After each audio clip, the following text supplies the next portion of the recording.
Hari ini kita bikin bantalan atau papan untuk alas saung. Ini kita bikin rangkanya dulu. Ini yang udah jadi satu bantalannya. Jadi bantalan saung kita buat. Ya, ini besi-besinya yang tadi baru beli.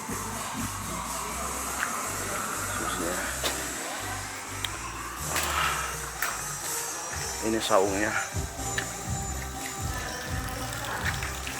empangnya,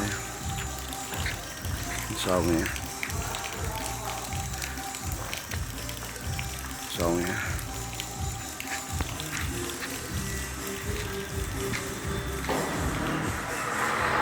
mohon doa teman-teman sekalian agar pekerjaan pembuatan saung ini bisa cepat selesai. Amin.